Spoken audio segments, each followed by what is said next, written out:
Everyone, welcome back. Welcome back to the podcast. Today's guest, I don't think is a stranger to the spotlight, and certainly shouldn't be a stranger to you, Miss Eimer Darcy. Thank you very much. Appreciate your time coming on to talk to me, and we'll just jump right into it real quick, and then I'll start with the questions. Yeah. Cool. Thanks for having me on. So, you are what I consider one of Ireland's top young rising talents. Right out of here, compound martial arts. You're currently 3-1 flyweight, Cage Warriors, and you most recently fought. When it was like about a month ago. Yeah, it's a little over a month. Cage Warriors 194 against Justina. Yeah. Apologies. Kalinska. Yeah. All right. Yeah. Unanimous decision. Yeah. Congratulations on that. Thank you. So, welcome to the show. Thank you. But here, just a few questions. First thing that come to mind, don't really think about it. And yeah, so coffee or tea? Coffee. Coffee? Yeah. It's always been that coffee. way? No, I wouldn't have been allowed to have coffee when I was younger. So. Rebel. Yeah, well, I only really started drinking coffee when I was older. So yeah, coffee. But I would have drank tea when I was a kid. Very good. Yeah, but I wasn't allowed to have coffee. Drink it black or with milk? Oh no, I have it with oat milk. Oat milk? Yeah. Do you do sugar? Sweetener.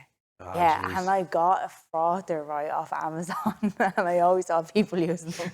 It's probably the best thing for your I've tea? ever. No, for my coffee. Oh, okay, my sorry. God, it's one of the best things I've ever gotten in my life. Yeah. Okay. Yeah. So I froth my coffee as well. Right on. Yeah, my milk. Classy. Yeah. No, I got a frother too as well, and it's one of those things I've used twice. Oh no, I love it. Yeah. It's just the effort. And I just need one the that I'm caffeine willing to get to in make. me. Yeah. Oh, it's so good. Yeah. Just like creamy milk. Because I used to love getting a cappuccino when I was younger. And then I just like drink all the milk off it. I wouldn't have the coffee, and I just have like the frothed milk. I used to have like an espresso machine, and it was nice at first because you would get good coffee out of it. But it was just like the novelty of it. Like it's like I have to clean this thing after. Like it was just such a pain. And now I just have like one of those really good for the environment plastic cup machines. You know, you can put the little. Yeah. I just want the caffeine. Oh, I just use the granules. The Tesco coffee's the best. Yeah, Tesco brand Gold coffee. That's my sponsor. My go-to. Yeah, Tesco Gold. The instant coffee's pretty good. I don't like the pods. No. No, just honestly, like I bring the granules on holidays with me. The Tesco ones. Yeah. That's funny. Like, I have heard of people bringing their own tea bags. Yeah, I bring like coffee, and then I bring decaf coffee with me as well. But I just drink the decaf coffee from Lidl, the blue Lidl branded one. Yeah, it's unreal. Right on. You have a guilty pleasure song?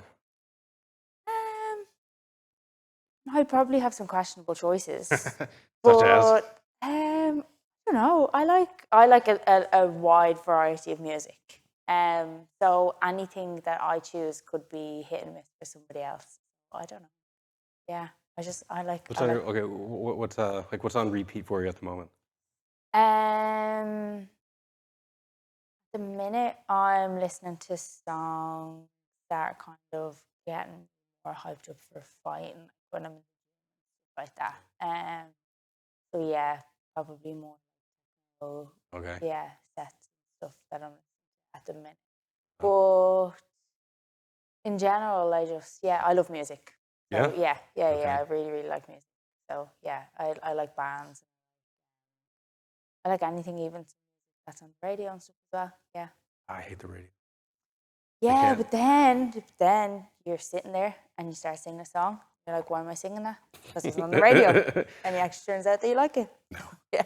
No, I only have radio. I only have the radio on if I don't have internet access on my phone because it's just Spotify. Yeah. And weird thing, I used to hate Spotify. Really? Why? Yeah, I used a different streamer. Okay. In the States, you have Pandora. Okay. But Pandora's garbage now.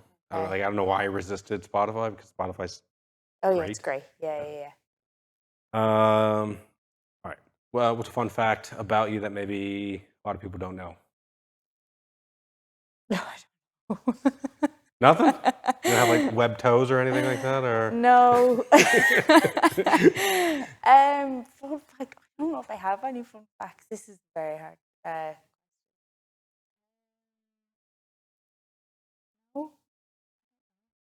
Anything you did get lost once as a kid?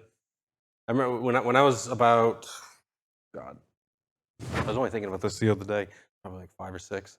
I was at my dad's house. I was playing in the back garden, Mm. and like this snowmobile trailer that was in the back, and I was playing on it, and I was lifting it up and then just like dropping it. Mm. There was another kid that was with me, and they were stood on the other end, and I lifted it up, and they're on the other end, and I was underneath it. Then they jumped off, and it fell down on top Oh of my me. God. So like like split my face open. Yeah. God, Nothing no, like that hasn't happened to me. I went to Australia as a kid. My mum and Yeah. dad, we went to Australia. I was 7. So I have 3 brothers and a sister, and they brought us all over to Australia, and we travelled around Australia for like 6 months in a camper van. That's cool. So that's cool. Yeah, Yeah, that's really yeah. cool. Did you come across any deadly insects or animals? There was a scorpion under my brother's mattress before in the camper, and then we camped out like these people. They were friends of like my mum and dad's cousins, and we stayed out there back in the camper van. There's like kangaroos and stuff Yeah. all out in the wild and everything. So That's cool. yeah, that was like well, kangaroos are kind of dangerous. Yeah. Yeah, say the But other than kangaroos that- are dangerous if you hit them. Yeah, What and I've it been was my told, brother's you bed, know. not my bed. So Oh. yeah, that's his fun fact. Right on. What's the last TV show you binge watched or movie? Yes. Series. That I binge watched. Let me. I'm so bad for watching. Really? Me too. I don't Yeah. watch many things. Unless like I'm over at my boyfriend's house, then we'll watch something. But we had to stop watching something because it was freaking both of us out. We have a few trips planned, so we can't watch it. Binge watch.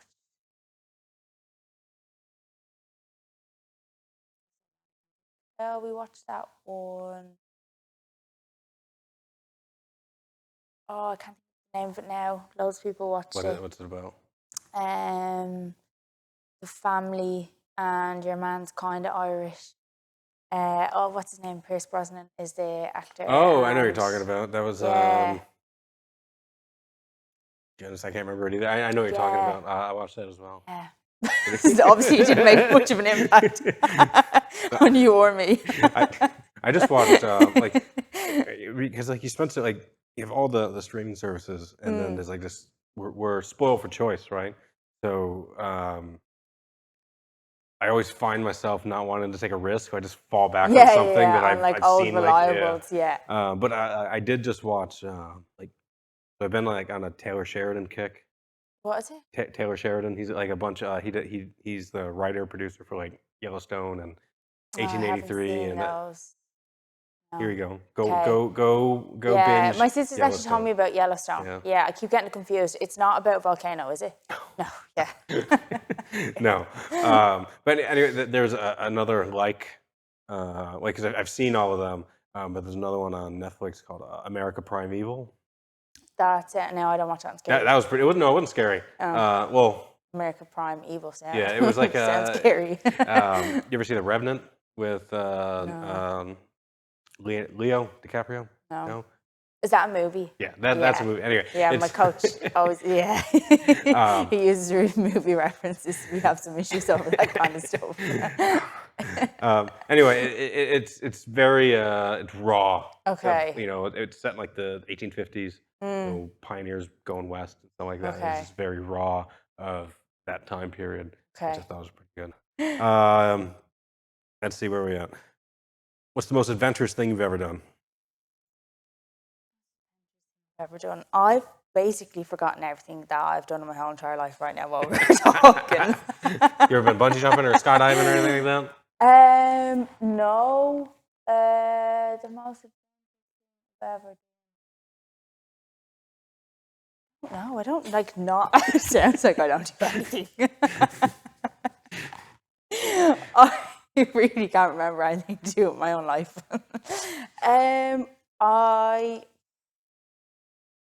I'm not like not adventurous. You're not selling it, you know? No. I don't know. I've done that adventurous. Like we were always out when I was a kid. So Yeah. like we were always like my dad was always bringing us places, and like camping was like the Oh, cool. holiday that we went on as families and stuff. So Like in a camper or in a tent? yeah, or- we had a camper. Well, we had like a trailer that clipped onto the car, and then we camped around Ireland, and then we actually got a big camper, and then we travelled around France with that one. That's cool. And then when I was a kid, we were in Australia, so that's pretty adventurous. Me as an adult, I don't know what I've done that's adventurous. We get an adventure coming up. You said earlier going to Thailand for the holidays. Yeah, so- going to Thailand over the Christmas, so that will be really out of my comfort zone. Really? Very far from home. Yeah, and I'm going at Christmas too, so I will obviously miss my family, but I'm really gonna miss Christmas dinner. Where are we at? What's the last thing you Googled? Oh. So last night I Googled, do they sell Twisty fries in Thailand? So they stopped selling Twisty fries here. I can't remember. Good Maybe Twisty fries, what is that? Twisty fries, curly fries from McDonald's. Oh, yeah. Yeah, okay. so they stopped selling them here maybe about 2-3 years ago. And then I was wondering if they had McFlurries in Thailand, because I've cut my at the minute, so there's a lot of things going through my head.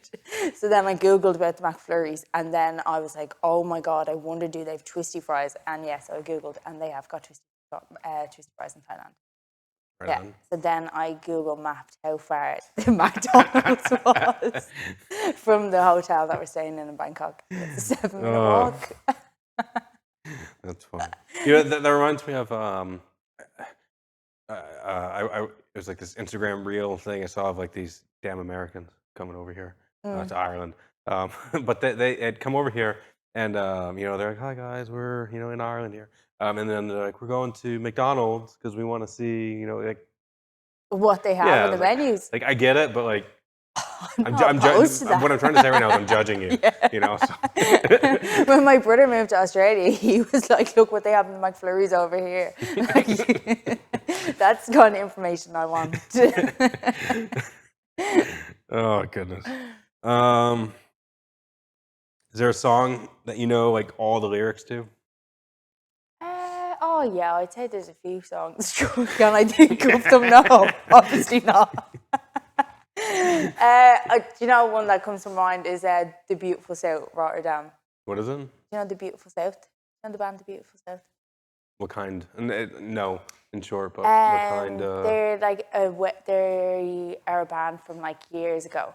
I'm not going to sing it, but it's called Rotterdam. And then they have what's it called? Oh, loads of songs. Beautiful South. Yeah, I can't remember where they're from. Yeah. Pause for 4-second clip so I don't get copyrighted. The whole place is pickled. The people. Okay. Okay. There it is. Okay. Here's a fun one here. Would you rather fight one horse-sized duck or 100 duck-sized horses? I'm allergic to horses. Really? Yeah. Oh, yeah, man. Yeah. I'm allergic to horses, so You have to take the duck then. I would take the ducks. Terrible, I wouldn't want to fight them. Yeah. I wouldn't. Yeah. I wouldn't.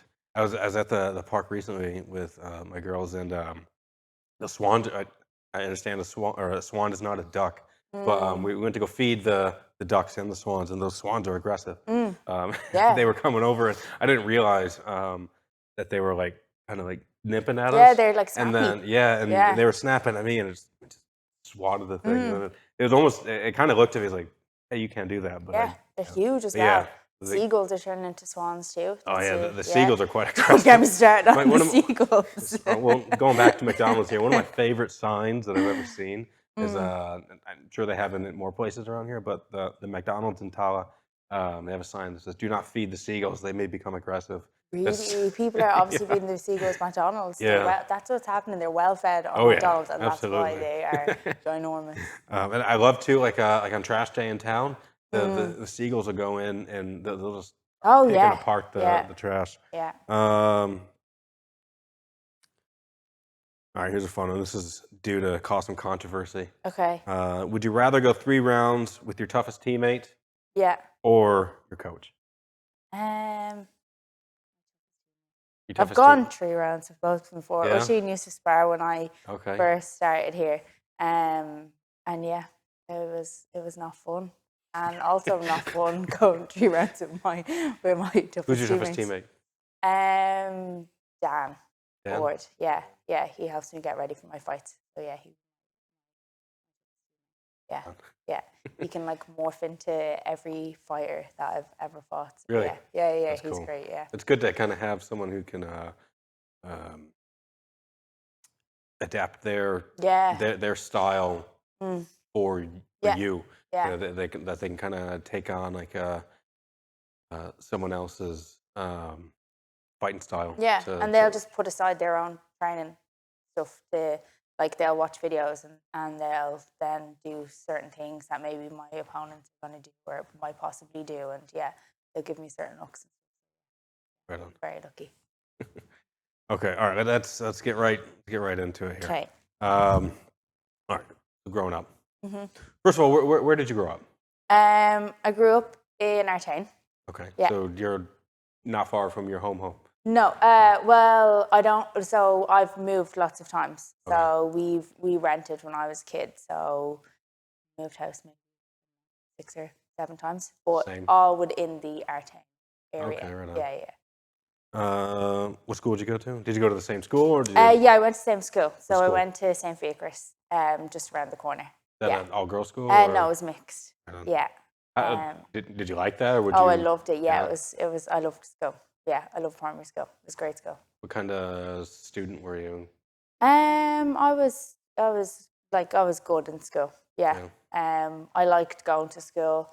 I knew if I didn't go to school, say if I was sick or something like that, then I wouldn't be allowed to I wouldn't be allowed out for the day. I wouldn't be allowed to go to training as a kid.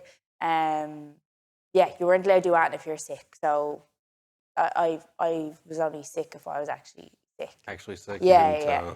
the thermometer up to the light Yeah, bulb or anything I like was just that? like legitimately sick. But yeah, no, I loved school. Yeah. Right on. Did you have a favorite subject or I really liked English. Yeah, I like reading. But in primary school, everything's so all over the place. I just liked school itself. I liked doing work. Like I liked I liked switching into different things and Okay. this is what we're doing next. And yeah, and I had like really good friends in primary school. I still have like my best friend now, Laura, since we were in primary school together. Really? Yeah, we're still like best friends now. I feel like that's kind of maybe it's just my upbringing because like I went to like several different schools, but like I feel like that's kind of common here, where you would have kind of these, excuse me, like these lifelong friends that you meet when you are like 5 or 6 in school. Yeah. Um, And not everyone has those positive experiences either. So some people might not have friends in primary school or secondary school, and then they could join something like this and they have friends. Yeah. Yeah, I think it's really cool. But yeah, in school I had a really, really positive were you experience. like shy or outgoing or? No, I wouldn't have been shy. Oh. I would have been quite like outgoing, but not like like screaming around the place around. But like I was like I would have always like got involved in everything. I played sports in primary school. I would have always liked to get involved in. So yeah. Did you do like kind of like the traditional sports here in Ireland? Like so you do like the Yeah. God and then the football. Did you Yeah. do anything else like basketball or?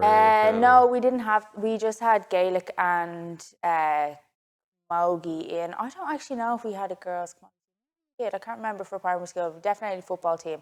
And then yeah, that was just it.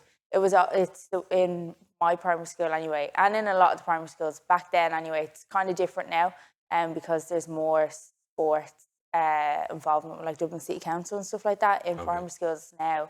But it would have been you play Gaelic or you play hurling, and then there's like leagues in primary schools, and then people try to go to play in Parnell and Croke Park. So yeah. Like what was it like in this area growing up? Like what was Artane like? It was just quiet. Like it was grand. It was just quiet-ish. Like there's no There's no trouble really. Just it was just it's a nice area. Everything I've heard about the north side is incorrect. No, every area has yeah. its difficulties, Yeah. 100%. But like Artane traditionally is not seen as an area that would be anything in comparison to maybe other areas in the north side as well. But that's because other areas are not looked after very well by the people who should be looking after them very well, which is the government, not the people in the areas. So yeah, but Artane was grand. We didn't we've Artane Castle. Like when I was a kid, we used to just I was only allowed to do things at certain ages. So I was probably not let off my road till I was 10. But we used to just go up to Artane Castle, and that was all you did. We didn't know about youth projects or anything like that. So yeah, we just used to go to the castle, or we'd go to McDonald's. McDonald's again? Yeah. Recurring theme. Some sort of obsession here. Don't get me started. They got rid of the Sundays a few years ago as well. But anyway, we won't get into that. Or just hang around in parks and stuff. Yeah. Did I know for me growing up, it was the city I'm from is probably the same size and area, but far less populated. Okay. Like 250,000 people at the time, and a couple million in just this Dublin greater area. Anyway, so from 6, 7, I had free reign of the entire city. Okay. Yeah, what am I trying to say? So did you kind of take any liberties as a kid? All right, let me back up. My mom had no idea where I was at. Okay. And it's not because she didn't want to know where I was at. Yeah. It's just I took off. Yeah. But did you kind of did you push the boundaries or whatever or whatnot with your family or with your as parents? A child? Yeah. No, because my mum and dad would be very strict. Okay. So there would have been consequences to our actions if we did something as kids that we weren't supposed to do. So we would have jobs in my house. Really? We would have had our own jobs. I would have had a job as a kid, and then we'd have to do our jobs, and obviously we would be my mum and dad would be shoving us out the door to go out and play, but we would only do what they would say. Really, well, no, sorry, we were supposed to only do what they would say, but obviously as kids, Well-disciplined kids then. Boundaries and stuff. But we would have gotten big trouble for doing things. Sorry, I'm laughing. Thinking about my brother's getting in trouble for something, but that's not appropriate to say. So yeah, no, as a kid, no, but as a teenager, things were different. Okay. Yeah. I pushed the boundaries. So when you're a little bit older, you're into secondary school and stuff like that, what was kind of what was a normal day for you? Well, so when I was older, I would have went to the secondary school down the road then as well, Mercy Beaumont. And a typical day up until I was maybe 16, 15, 16 would have been, or even 14, 15 would have been come home from school, do your homework, have something to eat, and then I'd go to training.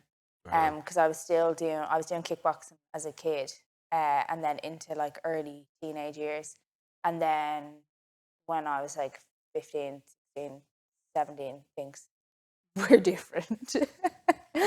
Who did you have were you fortunate enough to have a kind of a role model who was not necessarily immediate family? Did you kind of have somebody you could look up to and that maybe kind of guided you a bit? No. No? No. Not other than immediate family. But when I was a kid and when I was a teenager, I didn't necessarily see the role models that I have that I see now. I took for granted as a I think we all do that. As a kid and a teenager, how much my mom does, or how unreal she is as as a person and as a woman, like, so like those little things, but like externally outside, and obviously like my sister as well, but outside of my family, no, I wouldn't have thought that I have positive role models. That's why I think it's something that I've been thinking about the last little while, is that role models for adults is something that's not focused on enough. Because I think there's all this talk about, having role models as teenagers and having role models for young people and stuff like that, and which is so, so important as well. But then we kind of forget that, like, as adults, we actually need role models as well, because maybe we didn't have that as like children and as like young people. So we're only getting around to that as adults, like realizing that there's these like positive people that we can look up to. So yeah. And looking back as a kid, like you're right, like we kind of take advantage, or there's like less of we an don't- emphasis put on that as we get older, because it's like, oh, well, you're older now. It's like, well, no, actually, am I?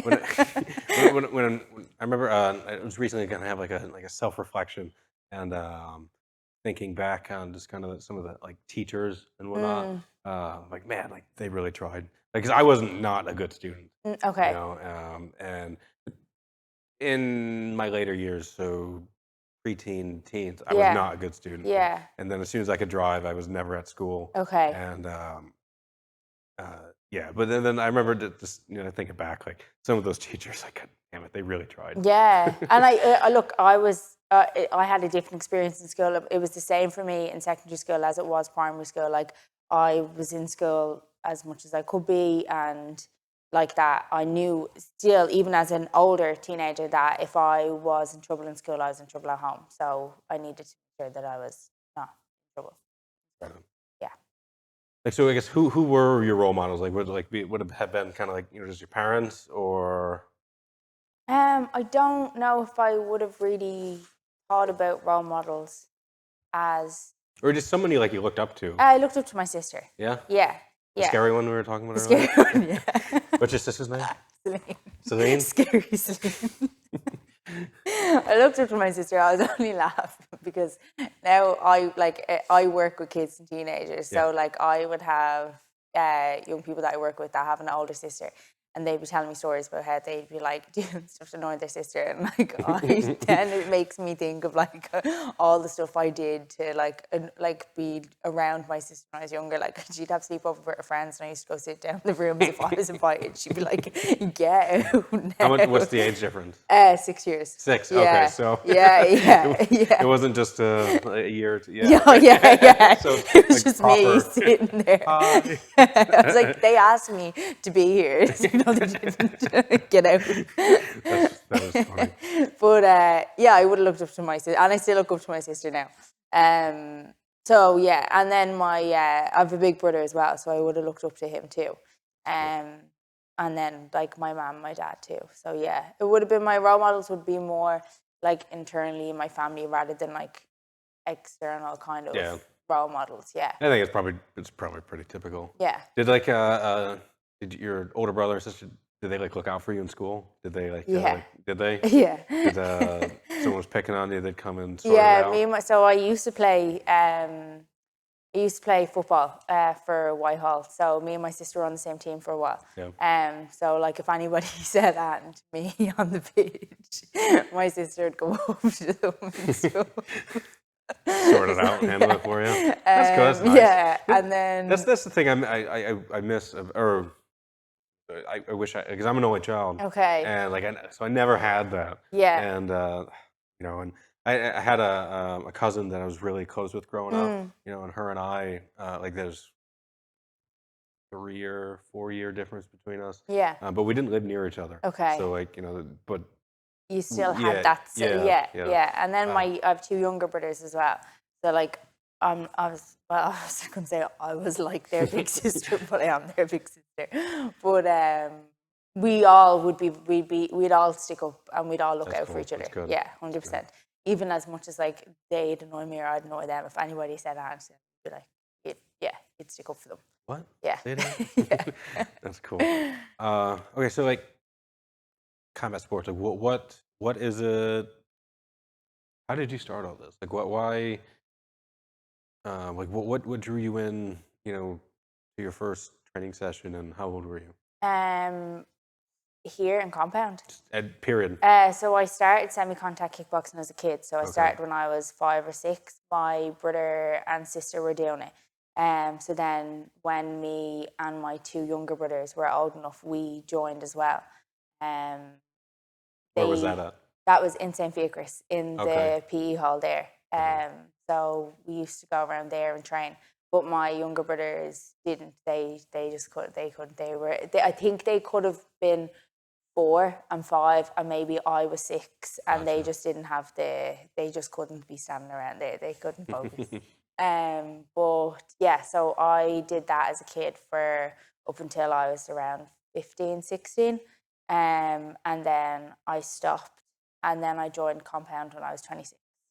Okay. 20. It's a big gap then. 27. Yeah. Yeah. 10 years roughly. Yeah. What was it then? Why did you decide to stop? I just kind of fell out of it as an older teenager. I definitely think like drinking and just being a teenager played a really big role in that as well. It really made it difficult for me to actually stick to doing something. Yeah. I also would have really struggled with like myself. Like I would have like I wouldn't have felt great about myself then. So I think that really played a role in it too. Like I definitely wanted to be really good, but I didn't have the confidence, and I was just really hard on myself, and I didn't ever think that I was like good enough. So that would have been a thing that I would have struggled with from like that 17 to like that big gap of time. Yeah. So that's why I would have kind of like fell in and out of it a little bit as well. And I always wanted to go back, but I just never did because it was the mix of like. Did you stay active doing something else? Yeah, or? I did football. That's why I played football in Camogie for Whitehall. I was not good. My sister actually, because when I went to college, I joined the football team there as well. And my sister and my mum always slagged me about a match that they came to, and I was like, they were like, "You are so bad." Like, I think at one stage I was over talking to them, and they were like, "Go back over there." It was really bad, and I was always real confused why, like, maybe people didn't seem very enthusiastic about me being on the team. That was why. But I really, really enjoyed playing for Whitehall for like the social side of things. Like the group of girls that's there is deadly. So like it was just, even though I wasn't good or as good as some of the other people that were there, I just really enjoyed being part of the team. Yeah. That's cool. Yeah. Yeah, it's kind of having that team social aspect still. You know, you may not have been good at playing, but you were sure a good crack. Yeah. That's why they kept you around. Yeah. I like to think I was anyway. That's funny. I can just imagine just on the sideline and you're having a chat, and then they're like, yeah. I was like run the wrong way and everything. I wasn't terrible. I wasn't terrible. I was in those 2 matches. Yes. Okay, so like, what was it that like? Why'd you come back? You know, it was 10 years. You had your break. You know, in your mid-20s. You know, I assume by then you were out of college. Just real quick, what'd you go to college for? I went to college 3 times. I dropped out twice. Okay. So the first time I went, I did philosophy for about 2 months. Because I really liked reading. And I really wanted to like think about why things are the way they are. And then I was like, this isn't for me. And then I did business and German for a year. It was supposed to be for like 4 years, but dropped out. And then I went back then after that, and I did social care. And yeah, that's what I'm a qualified social care worker now. Yeah. Cool. So I love that. So, like, what was it that, like I said, what drew you back into the gym? So I always wanted to go back. Even when I stopped, I didn't want to stop. So, and I always wanted to go back, but it's like these things just kept I kept blocking myself from going back, whether it was because I was drinking or because I didn't think that I was good enough. And then I kept saying, oh, I'll go back when I'm good enough. I'll go back when I'm like, because I used to be good as like a kid and a teenager. So I was like, do you know what, I'll get good again and then I'll go back. Yeah. But then COVID happened. And I was like, COVID happened, I stopped drinking. And then I was like, why am I waiting to get good to go back when I could just get good if I go back? So then good thought process. I just went back and Or it's a good quote. Yeah, I was just waiting around and I was just like, I just had overthought about stuff for what, like 9-10 years. Yeah. It happens, you know? Could be a world record, I'm not sure. It happens. And then, I went back and it's the best thing I ever did. So what was it like the first day, stepping in here? Oh, I was so nervous because this wasn't where I started training as a kid, so this was totally new to me. Didn't know anybody here, really nervous. And also it was only a while ago, my boyfriend had said to me that for ages, nobody had said that didn't need to I was wearing like my long semi-contact kickboxing trousers here for, I would say, a good few months. Nobody said that I didn't need to wear them. They just left me do it. So I was just, That's funny. So I was really, really nervous. But Oisin was so friendly. He was so welcoming. Everyone was really nice as well. And I knew once I did my first class, I just wanted to come back again. Yeah. Have a look back. Yeah, that's a reoccurring theme. These gyms, they seem so scary. But you meet some of the nicest people and all of them. Everyone's so kind of calm and level-headed. Yeah, because it wasn't scary as in that what's happening here is scary. It was more nerves. I was nervous because I was coming to do a thing in a totally new place with totally new people. And also it was I was finally doing the thing that I had said I wanted to do for ages, and now I'm actually doing it. And you don't want to have a bad experience either, because then it's going to, then you're not going to do it, and then you're going to still want to do it. Yeah, it's just going to... but it's been working out really well. So many years has it been now? 5. Yeah. That's, it feels like it's been so much longer, but it's been just a little over 5. Yeah. Okay. So how do you kind of juggle? All right, at the beginning, you're kind of just starting back into this. What were did you kind of have a plan on what you wanted to do with your your career as a fighter, or were you I just need to get back here to do it? No, so I knew. So I was walking around here and I was like, okay, I'm gonna go back and I'm just gonna go and I'm gonna do the first class and I'm gonna see what I think. And then, but it was this thing in the back of my head. It was like, no, you don't. You want to compete. You want to compete. Because that's what I had done since I was a kid and a teenager, was competing. So I was trying to be very I'm just gonna go around and see what it's like. But the part of my brain was like, no, you're not. So once I got here, and I remember I can't remember how many sessions into it was, but it was only early days. And Ryan, my boyfriend, he was getting ready for a fight. Did you meet him I here? met him here, yeah. So he was getting ready for a fight. Alex was getting ready for a fight. I think one of the other lads could have been getting ready for a fight as well. And I was just watching them, and it was it was so intense, and they were just training so hard, and I was just I want to do that. They were just in this other zone of you could just see it, and I was just that's what I want. Yeah. That's cool. Yeah. So you knew kind of early on then that you wanted more or less make something. Yeah, I knew I wanted to compete, but I didn't necessarily know what the opportunities that were available to me.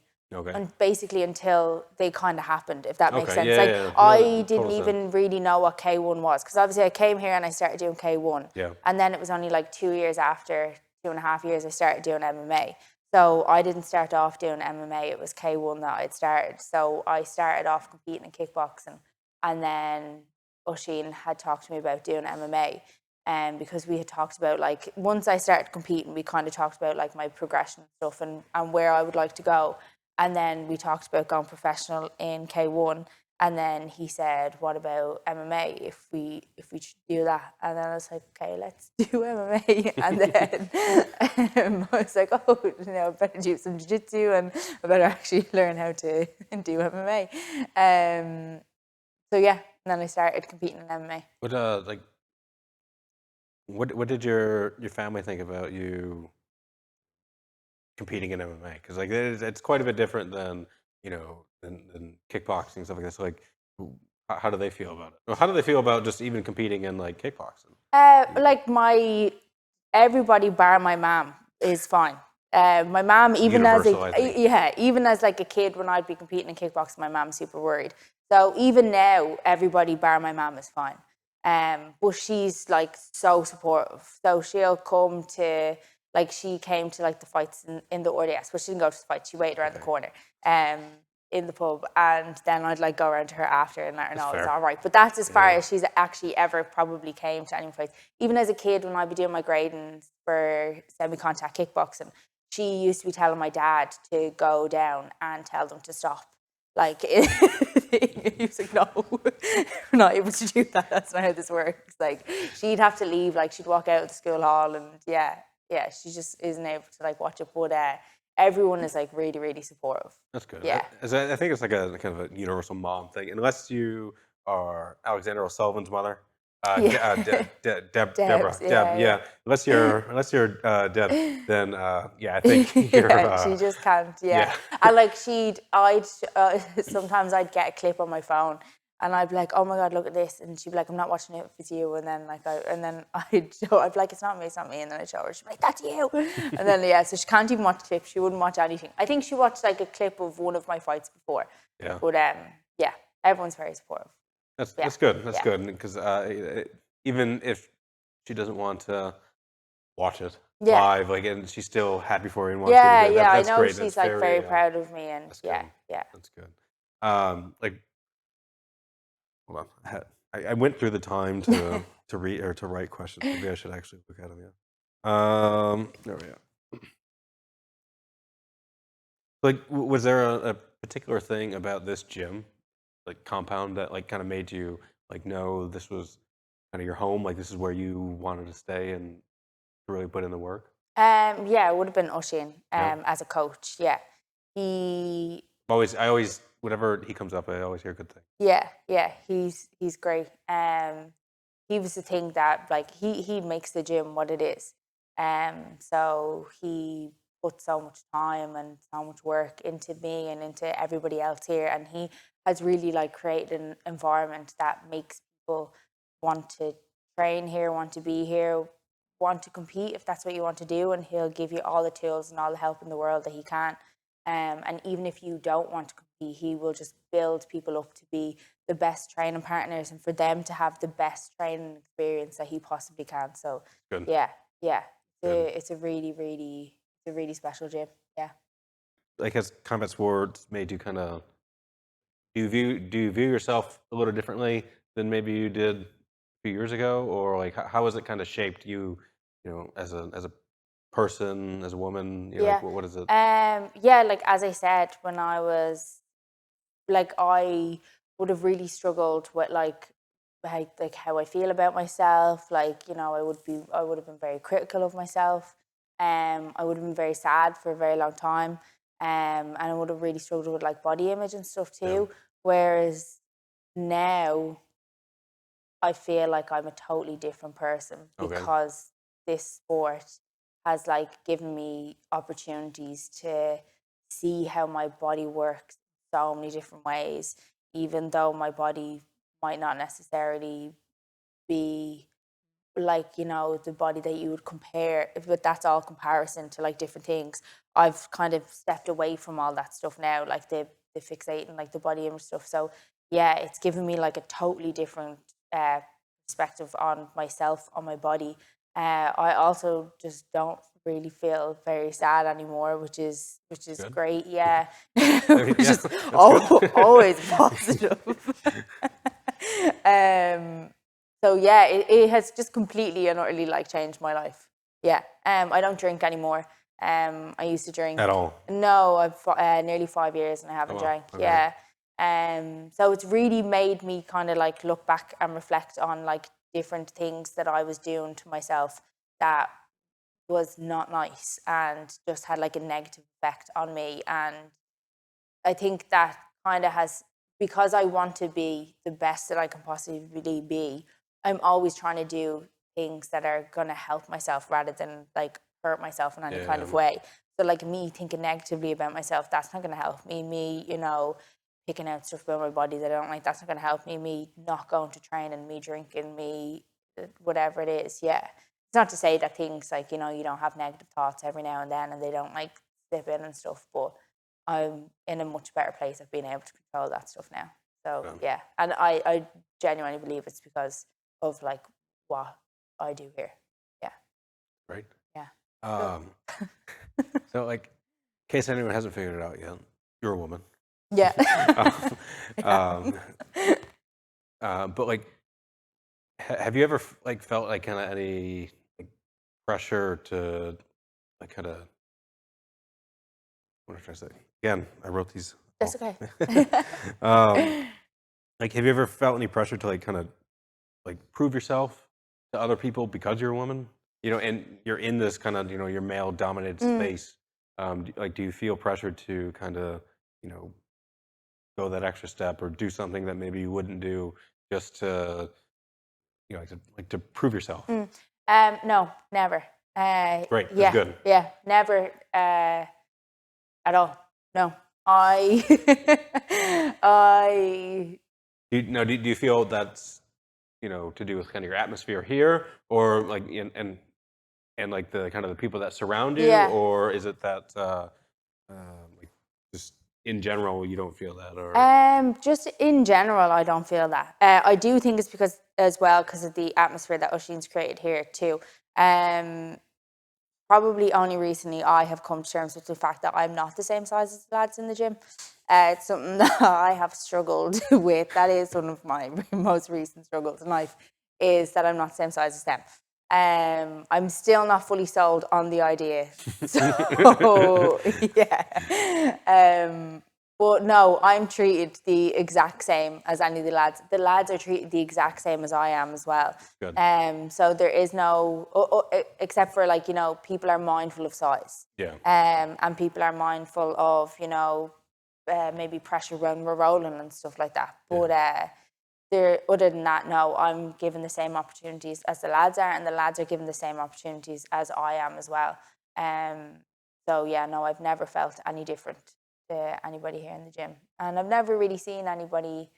I've never seen anybody be treated differently either, and nobody, and even anybody that comes into the gym that's maybe a bit newer.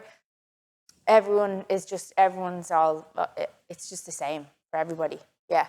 Are there any like specific challenges that you face because you're, you know, a woman in this, or No. no? Oh, no.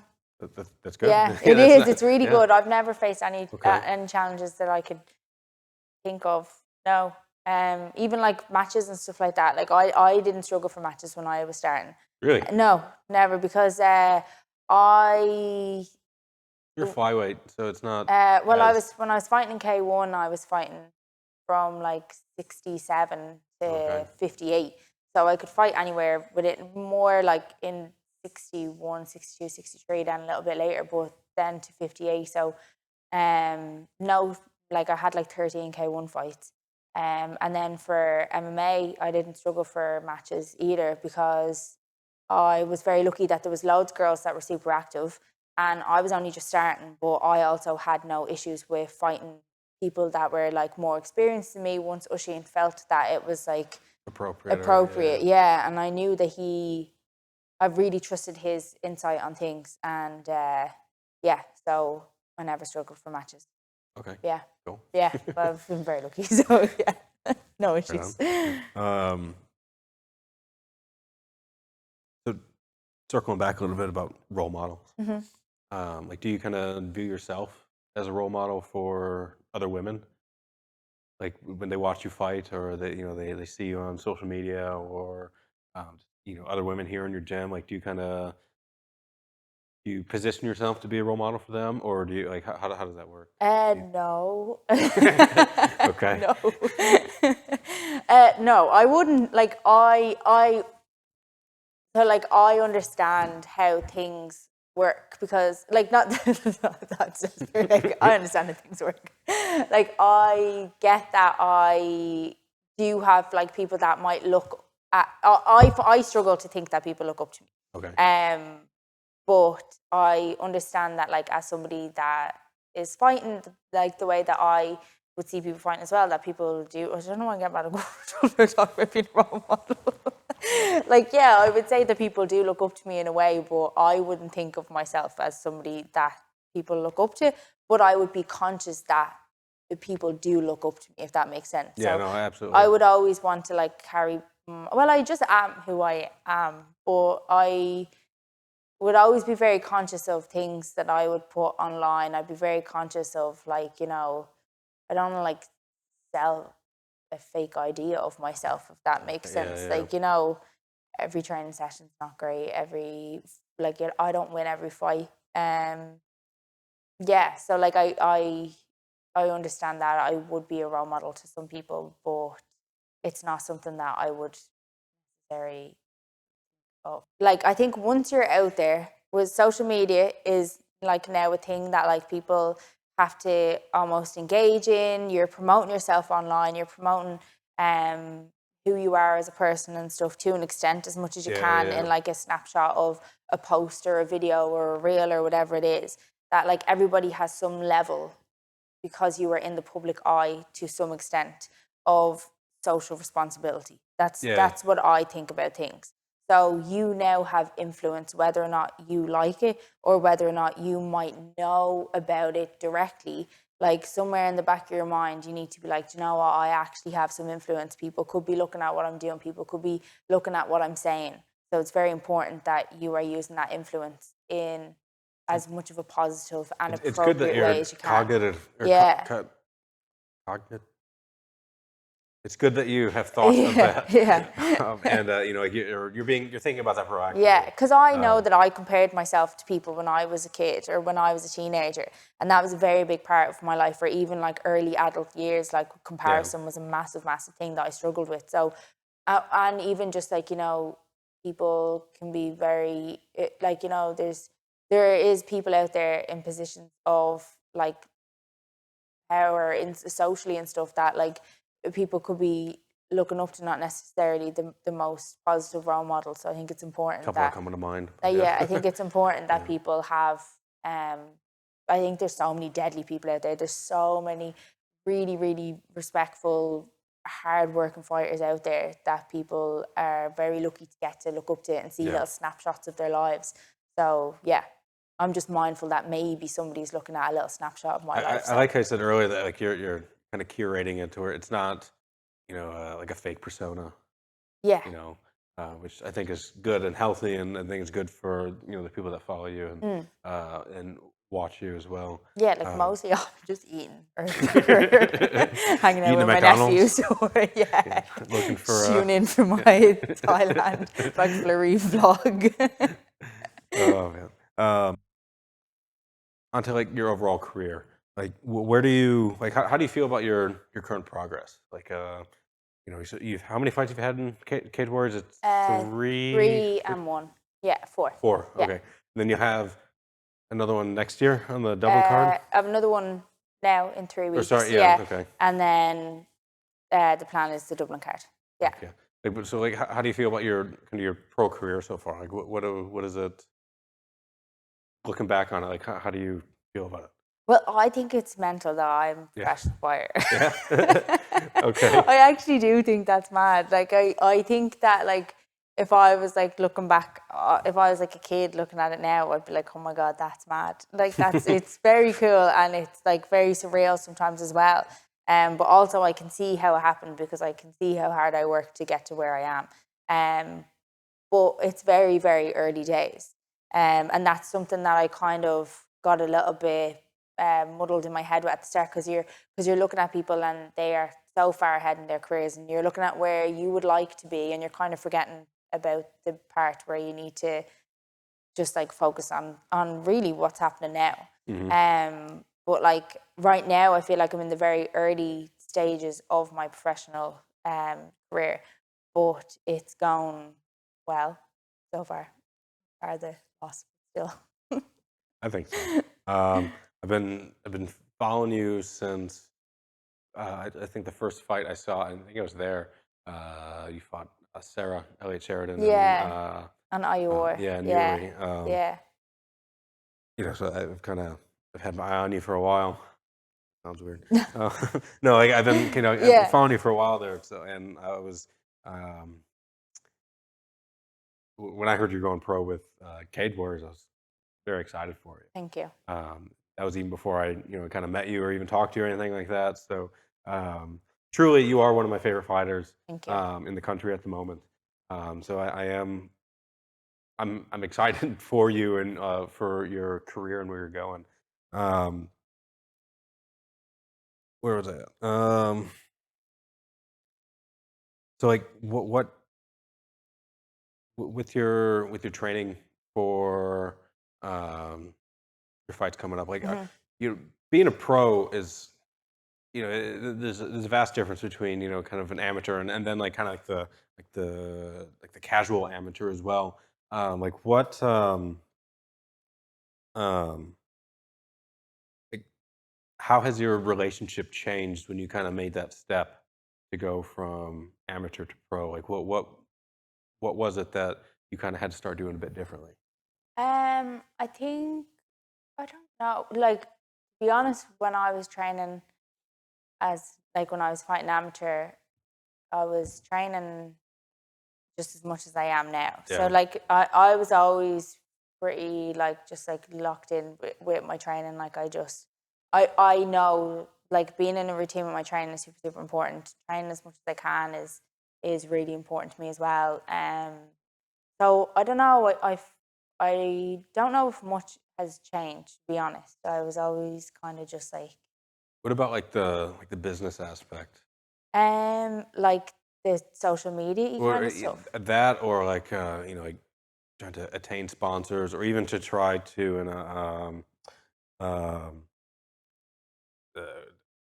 attract promotions to want to sign you or want to even Yeah. feature you or anything like that. Yeah, like I think so like that's obviously like the social media stuff and the sponsorship stuff was something that was new to me because I'd never done any of that for amateur. Like I didn't do any like I didn't look for sponsors in amateur, and like my social media was on like I had to turn my social media from like public to from private and stuff like that. Like that was all new. Did like O'Shane did anyone kind of like really talk to you about that kind of trend, that transition? Yeah, or? like O'Shane talked to me about it. Like he talked about, the social media side of things. He like just talks to me about everything. So like he's like my coach, my social media person, everything. So like he would have talked to me about the social media side of things. He'd send me different ideas of stuff that I could do. And stuff that is things that I would do as a person. Like I never want to do like I'd never be doing anything that I necessarily wouldn't feel right with doing. So yeah, the social media stuff was new, even like, putting it on public. The sponsorship stuff as well. Reaching out to sponsors. I'm very grateful for my sponsors. I'm so lucky with the sponsors that I have as well. They've been such a massive support. And they're people that are like really invested in me, like doing really well too. That's cool. So yeah, I'm just really lucky in that kind of sense. But yeah, that side of things would be more, the social media, the I don't know, you're people say that you need to think of yourself as like a brand or something. I've heard people say a brand that. or a business Yeah. almost. I don't know. I'm me, so I'm like, yeah. Is there anything you didn't anticipate turning pro? Like, are there any kind of like challenges that you had, like I said, that you didn't think of or anticipate? Does anything come to mind? I think like Yeah, maybe just how much more there is to this that I didn't necessarily like think about. Like, you know, the small. I'm really starting to understand a lot of things a lot better. I think that's just because I'm What things like? I'm understanding the sport a lot better. I'm understanding training a lot better. I'm understanding, like, you know, the concepts of things a lot better, like with jiu-jitsu, with striking, with wall wrestling, and how little time I necessarily might have for how much time you need to really like go deep into all this stuff, which is like something that probably before it was like I was training and I was working as hard as I could, but I wasn't necessarily maybe like thinking about the stuff as much as I'm really thinking about it now. So yeah, probably that. Like I'm really thinking about it now. It's good. It's good. Yeah. So, like, yeah, it's good that you know, a younger person has the benefit of, you know, not having to think about it. Like, you know, like you said, mentioned of time, like they have time on their side. Yeah. You know, so if you're 17, 18, 19, you know, you can kind of, Yeah, it's not you as have critical. time. Yeah. Whereas like now I have the time, and I'm not because before I was kind of like overthinking about, you know, I haven't got time, but I have the time, but I just need to be very, very conscious of how I spend my time. So it's just more that I need to be more kind of just like, you know, I do have the time. I don't need to rush anything, but I need to make sure that I'm like using my time wisely. Yeah. 5 years, where do you want to be? Where do you see yourself? I want to be the UFC champion. Yeah. I want to have fought for the Cage Warriors flyweight championship as well within those 5 See years. that coming up soon. Yeah, hopefully February.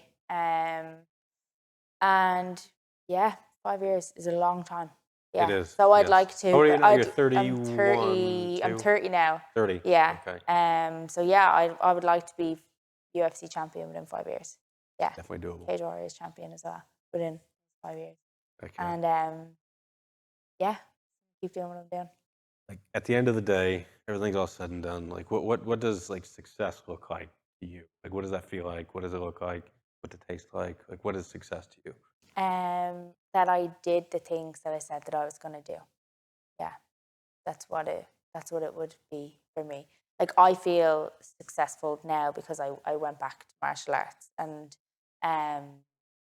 yeah, so like now I'm just looking for like the next like success added on to that of like, you know, winning the fights and progressing, going on. And yeah, so for me, it like success would be that like I want to be known for one of the best to ever do it in terms of MMA. Right. And yeah, I just also like for me to be able to sit back after and be like, you know, I did everything that I could possibly do, and I put like everything that I had to put into it, and I will look back and I'll be proud of the efforts that I made. Yeah. Okay. Yeah. So even if for some reason things don't go as I hope that they planned, or you know, like I lost that fight and that wasn't what I planned to do, but like that I can look back and I go, do you know what, I gave that everything that I possibly could, and I'm like, I'm proud of myself for it. Yeah. Awesome. Yeah. So I want to feel that for many years. It is. So yeah. That's great. All right. Look, I appreciate your time. Thank you. Thank you so much for having a chat with me. Yeah, thanks for having me on. I look forward to your next fight. Forward to watching you in Dublin again next year.